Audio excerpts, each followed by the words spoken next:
Hello and welcome back to another installment of Modern Wealth Management. I'm your host, Ryan Ruff. I've got Ray Kramer and Darrick Hutchins standing by. They'll be joining me momentarily. But look, hey, we want to thank you for finding your way back here to the show. If you're joining us this morning on the Facebook live stream, or if you're listening or watching to this after the fact on a different platform, all the same, happy to have you with us for another great conversation today. As I'm sure you know, each episode we dive into a different complex financial topic, usually pertaining to wealth planning as a whole, and as well as Darrick and Ray's dealings over there at Monon Wealth Management. But today we've got a really interesting topic lined up for you, and it's really all about the wealth manager specifically. What makes an elite wealth manager, that is, truly elite? We're going to be exploring those characteristics, those traits, those strategies that they should be implementing to make sure that you, our audience, the consumer, is making the right decision on the wealth manager you are working with. So that being said, let's go ahead and bring Darrick and Ray out to get today's conversation started. Darrick, Ray, how you guys doing this morning? Good to see you. Hey, it's great to see you, Ryan. We're always excited to do these shows, and fantastic to see you again. Yep, well, good to see you. And I'm even on a little mini vacation in Milwaukee, but I'm glad to join us. Dedication to the craft. I love it. There we go. Well, hey, guys. Yeah. Cool thing about all this technology, right? Right. Yeah. Seriously. Yeah. We've got you guys. I think all three of us are in separate states at the moment. So great to see. Yep. Well, all right, guys. Hey, let's get rolling in on our conversation today. I think we've skimmed the surface of this before, but I like that today we're going to kind of take a deep dive on the wealth manager themselves. You guys, really. So, topic is elite wealth managers. What makes them truly elite? Let's start by first just acknowledging the fact that there are a lot of financial professionals, out there that call themselves elite or world class. How are people, the layman, the average consumer that's looking to pick a wealth manager, how are they supposed to go about unveiling whether or not this person, this wealth manager they're considering, truly walks the walk, talks the talk, lives up to that world class or that elite reputation that they claim to have? Darrick, I'll throw this one over to you to kind of get us rocking and rolling today. Okay. Well, when we're approaching this topic, I think, Ryan, first and foremost, what we need to do is acknowledge wealth management. And clearly, there's a lot of advisors that want to put wealth management on their business cards, their websites, and so forth. It's an attractive sounding title, but in reality, you need more than a title and a desire to do well, to do a great job for your clients. To find an elite wealth manager, first and foremost, you got to make sure you're working with a wealth manager in the first place. So to first to set that up, what we got to do is define what wealth management really is. And in our world, wealth management consists of three different aspects: investment consulting, advanced planning, and then relationship management. Unless you have all three of those parts, you're not fulfilling the first part of elite wealth management, which is wealth management as a starter. Right. Ray, anything to chime in there? Yeah, Darrick and I struggled for years on what do we call ourselves.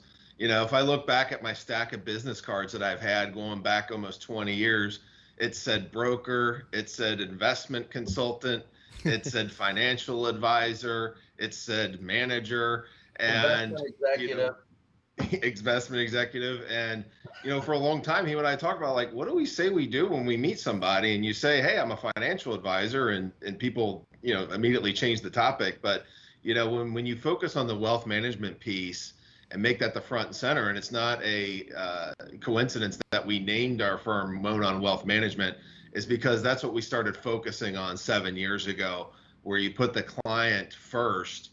It's less about us, and wealth management encompasses all those things he talked about. Right. So, guys, I'd like to take a deeper dive into those three elements, really, that Darrick had just mentioned. First and foremost, just investment management. What does this look like, when looking at the true wealth management approach?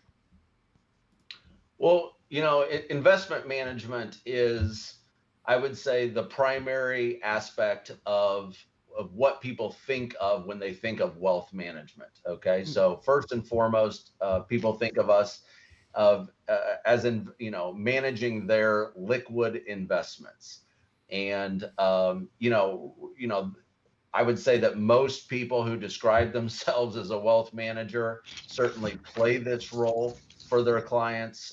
Ray and I have helped clients with their investment allocations, their portfolios now for well over 20 years. Even before we were true wealth managers, this was a part of our role. When we're talking about investment management, what we're really talking about is helping people make good decisions with the money that they already have. And, there's some different parts of that. We employ a lot of different strategies and bring in even outside consultants to make sure that we're offering the best of the best as it relates to helping people make those good decisions with their investment dollars. But really most of it comes down to three different aspects. And certainly it starts off with asset allocation, and that's balancing risk and return by spreading the assets out across multiple different kinds of things, different asset classes. The second part of that is choosing good investment products. And sometimes we help our clients pick out individual stocks and bonds, but more often than not, we're helping our clients pick out great money managers who are real specialists in their specific aspects of the market.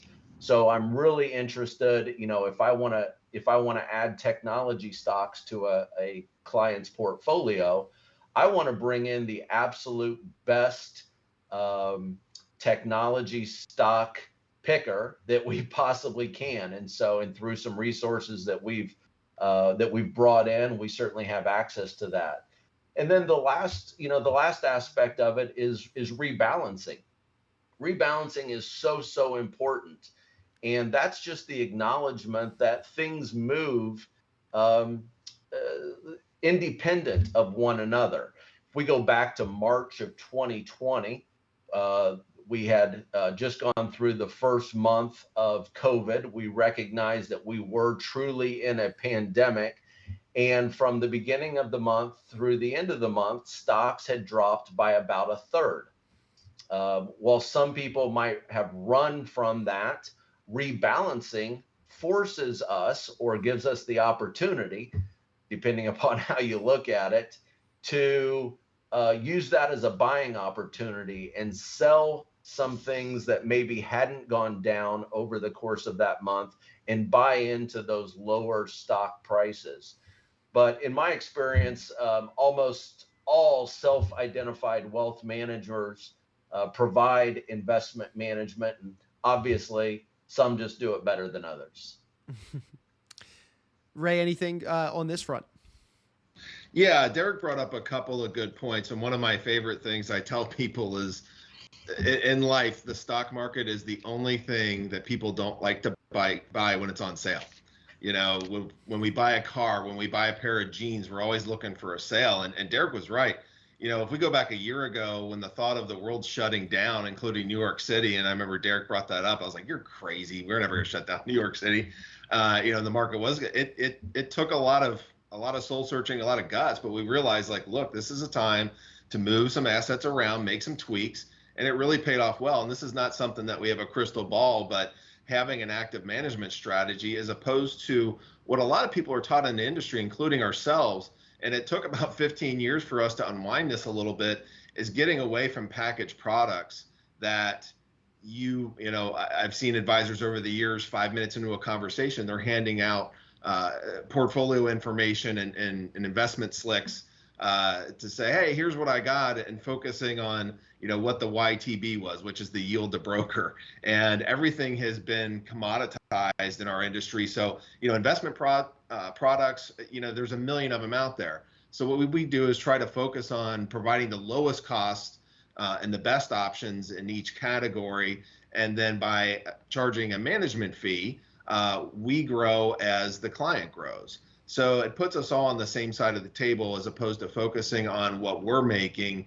And in the long run, that really pays off and helps us make better decisions. Roger that. And guys, investment planning, yes, obviously plays a massive role in what you do, in terms of wealth management as a whole. But the other components that Darrick had mentioned earlier, basically what we're saying is investment planning alone isn't enough to get this job done properly, like the truly elite wealth managers do today. There has to be a wealth planning component of it as well that obviously factors in, the individual's goals, the relationship as a whole. Darrick, why don't you talk to me a little bit about this part of it too? Yeah, I agree 100%. I mean, in the hierarchy of people in our profession, I'd say it starts off as an investment advisor, then moves up to financial advisor, and then you get into wealth manager. And, at every step, you're helping the client make good decisions with their investment dollars. But at the level that a wealth manager, and certainly an elite wealth manager, is playing, you need to be helping with a lot more than just the investments. That I would almost say that that's table stakes at this level of the game. Mm-hmm. So a lot of the work that Ray and I are working with our clients on is what we categorize as advanced planning. Some call it wealth planning. We call it advanced planning. And that's really where we are helping our clients mitigate the other risks in their life, proactively bringing them solutions to maybe problems that they don't even know that they have. And I know we're going to go into the different aspects of advanced planning and some of the different characteristics that involves, some of the different avenues that we play in there. But at a core, it's really the legal strategies and the financial products that bring along peace of mind and really the opportunity to move up the tier very quickly for many of our clients. Sure. So I'd love to get into that, Darrick. You mentioned advanced planning as kind of the term that you and Ray utilize over at Monon. What do you mean by this? And, in terms of going beyond simply investing, walk me through what these avenues look like. Yeah. So, the different avenues of advanced planning truthfully can be limitless, but usually we're talking about four main things. And the first one is what we call wealth enhancement. And wealth enhancement in our world is the mitigation of taxes. Everybody's got to pay taxes. We want our clients to pay the absolute least that they possibly can or legally obligated to. Mm-hmm. The second part is wealth transfer. Okay. And wealth transfer usually involves estate planning and helping you get your assets to the people and the things that you love the most when it's time for you to move on. Okay. And we don't care what your preference is as far as who you want your money to go to. We just want it to go as efficiently and as easily and as less taxed as it possibly can. The third aspect is really wealth protection, and that's helping our clients get their arms around the money that they've already accumulated and making sure that it can never be taken from them unjustly. In today's world, we like to sue each other, okay? And so one of the things that Ray and I work on really hard is to make sure that a client who's already won in life never has to give that money up, maybe because of a lawsuit or even a divorce. Those are the two things that really cause people a lot of money. The last aspect of advanced planning is charitable tax planning. The tax code, it really fosters philanthropy. And there's some different avenues that clients can take to really magnify their charitable gifts to whatever extent they're charitable. That's not our choice, but once we identify that a client is charitable, we want to magnify that for their benefit as well as the benefit of the charity. In reality, there's a lot of different specialties out there. and some of them cross different paths, and we might be able to, for example, estate planning may fall into the category of both tax and wealth transfer. So, some of these things cross paths.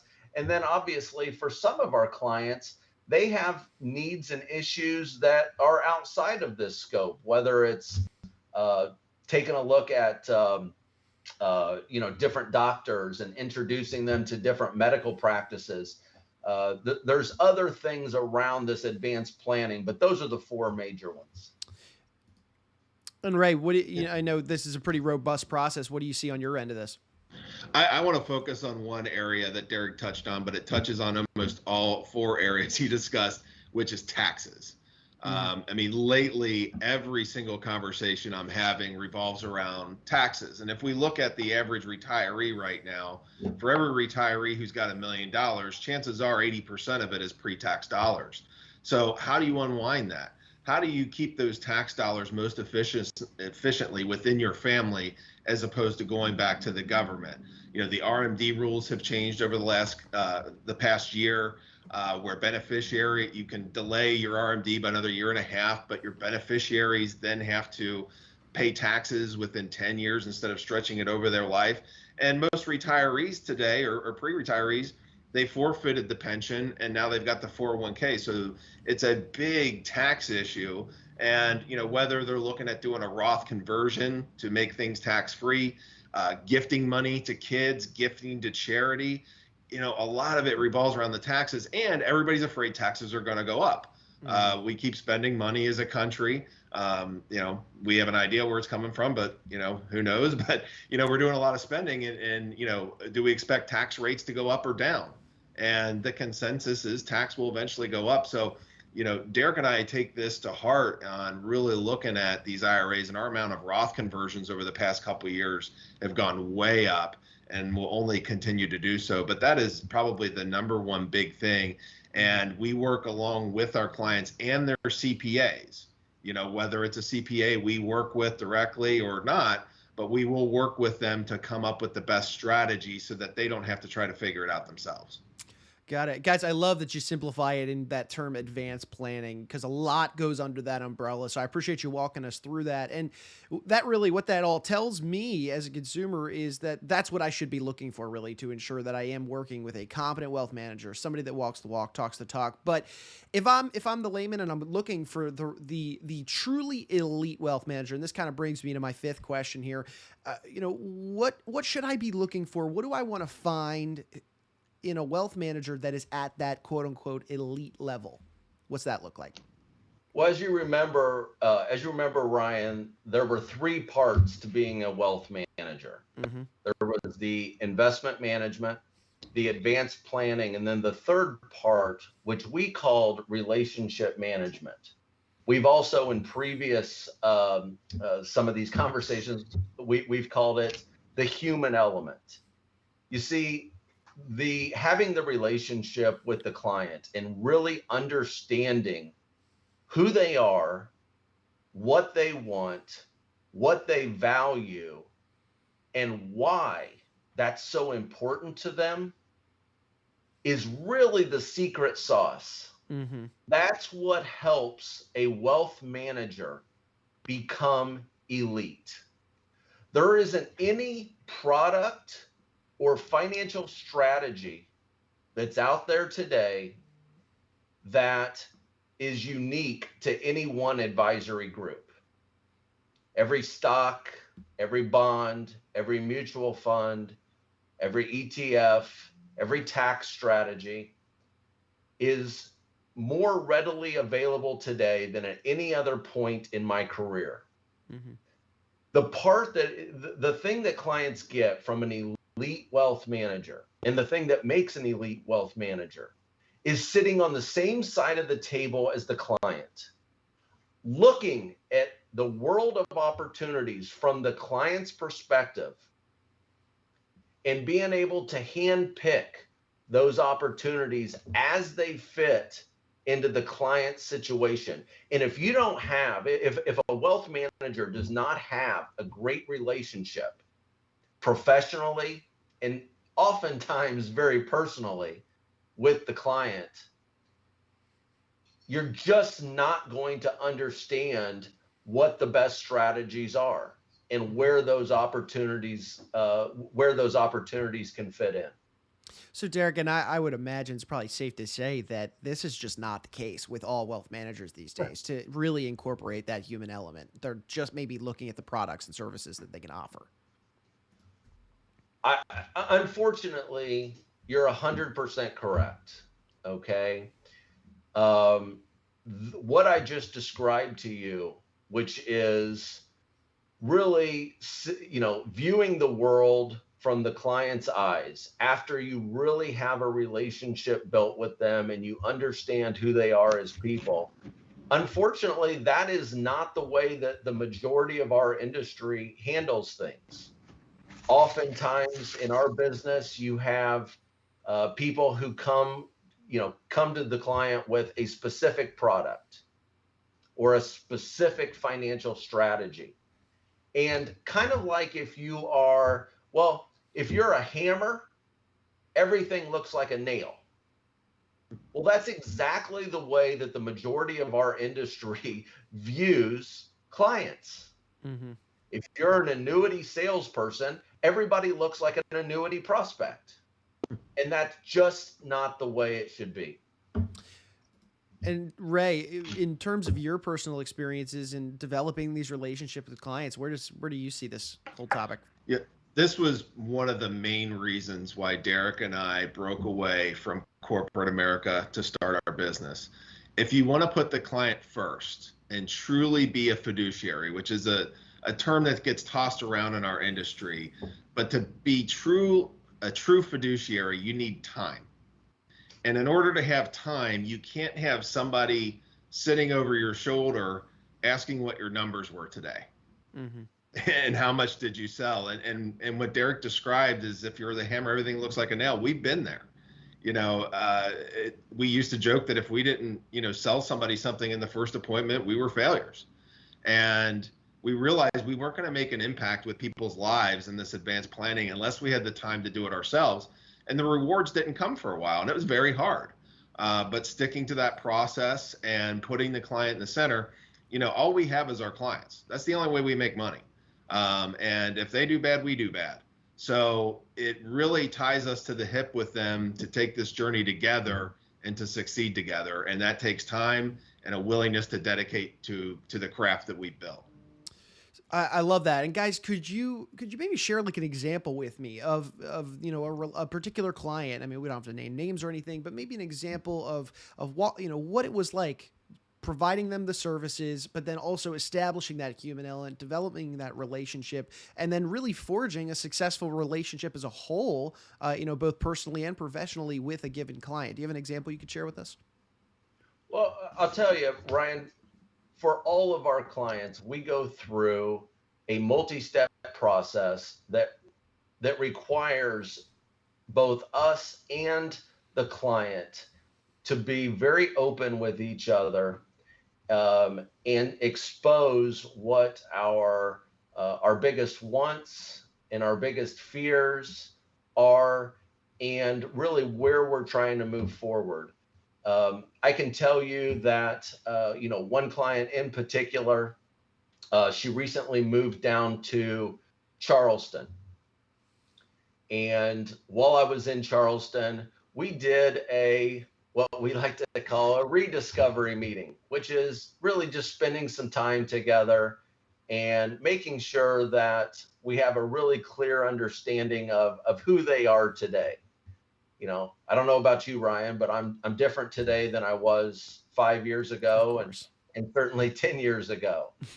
So as I was spending time with this particular client down in Charleston, it was very clear to me that her wishes had changed as it related to her estate planning. Now she's significantly older than I am. And she's, later on in life. And this is a primary focus of her conversation nowadays. And of course, because she'd been a client, I was very, very aware of what she had already done as it related to her estate planning. And through that conversation, it was clear that those plans no longer expressed her wishes. And so we've worked really hard since then to re-clarify the goals of her estate planning, and are now going through the process of correcting some of the paperwork so that, when she does pass away, exactly what she wants to have happen will in fact happen. Ray, what do you see on this front? Yeah, I'll just add in, just as I look across our book of business and the best clients that Darrick and I have, they all started small and they built over a series of years. So Darrick's biggest client, I know he's talking about, he knows my biggest clients. One of my biggest clients, he's been with me for 10 years and it really just paid off in the last couple because I spotted the opportunity. I walked alongside this client to get them to retirement, and the payoff was in the assets that were at work. So, in many scenarios, again, going back to the way things used to be done, if you try to go for as much as you can right away, it doesn't work. So we're willing to put in the time and go through the process to get them what they want for a delayed, satisfaction, if you will. Sure. And guys, kind of to bring our conversation to a head here today, really, I want to get your kind of overarching total final thoughts. I kind of want you to bottom line it for our audience at this point, what it truly means to be that elite wealth manager. We've talked about a lot of different facets and skills and character traits that should be incorporated within not only just the average Joe wealth manager, but then what truly makes a wealth manager elite. Could you bottom line it for us and then, kind of maybe walk me through how it is and why it is that you guys feel this way and go about your business like this at Monon? Yeah, I will. Again, I'm going to go right back to that formula that we talked about, Ryan, and that is that being an elite wealth manager is a combination of fantastic investment management, very, very technically adept, advanced planning.